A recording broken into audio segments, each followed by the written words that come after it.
Baxtli va muvaffaqiyatli hayot uchun voz kechish kerak bo'lgan 7 odat. Hayotimizni og'irlashtiradigan narsa ko'pincha tashqi omillar emas, balki hayolimizda aylanadigan keraksiz o'y-fikrlardir.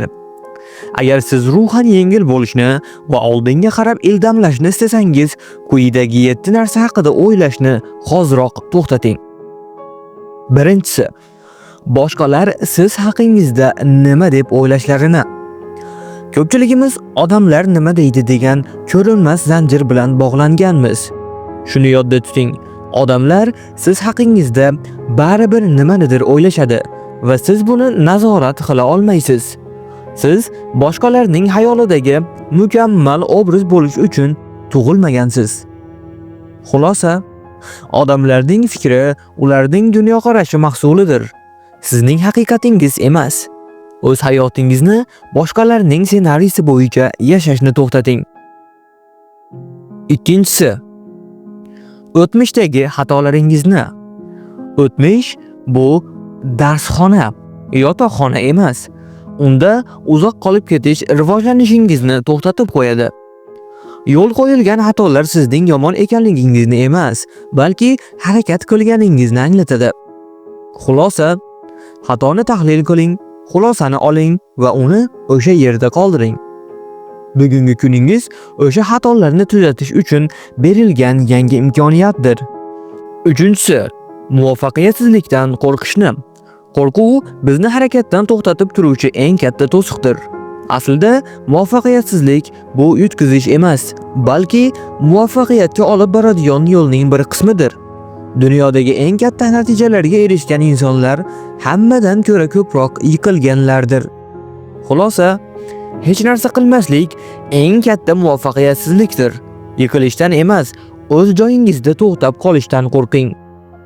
To'rtinchisi, soxta do'stlar haqida qayg'urishni to'xtating. Atrofingizdagi hamma insonlar ham siz bilan oxirigacha qolmaydi. Ba'zilar hayotingizga faqat dars berish uchun kirib kelishadi. Kimdir sizdan uzoqlashsa yoki xiyonat qilsa, buni fojia deb emas, balki hayotingizning tozalanish jarayoni deb qabul qiling.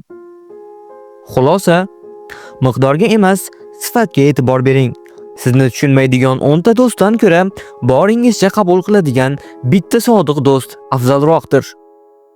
Beshinchisi, odamlardan hech narsa kutib yashamang. Xafagarchiliklarning asosiy sababi kutilmalardir. Biz kimgadir yaxshilik qilsak, evaziga xuddi shunday javob kutamiz. Ammo hamma ham siz kabi qalbga ega emas.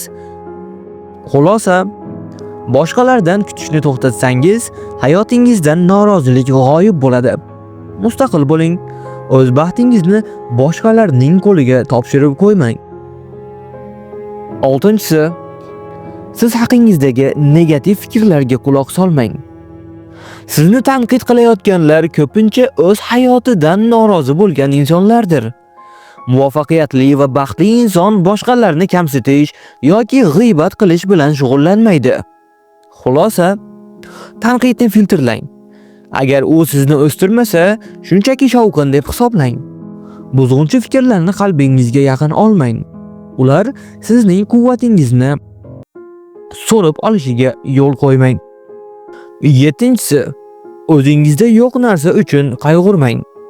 Biz doimo qo'limizda yo'q narsalarga, boylik, mashhurlik yoki kimgadir o'xshash shu kabi narsalarga e'tibor qaratib, bor narsalarimizning qadrini unutamiz. Bu esa bizni doimiy norozilik holatida ushlab turadi. Xulosa, shukronalik boylikning kalitidir. Boriga shukr qilishni boshlaganingizda yo'g'i ham kela boshlaydi. Diqqatingizni nima yetishmayapti degan o'ydan nimalarim bor degan o'yga qarating. Ushbu 7 ta bandni hayotingizdan chiqarib tashlasangiz, yelkangizdan ulkan tog' ag'darilgandek yengillikni his qilasiz. Hayot juda qisqa. Uni keraksiz xayollar bilan o'tkazib yubormang. Siz uchun ushbu bandlarning qay biri bugungi kunda eng dolzarb bo'lib turibdi? Izohlarda yozib qoldiring.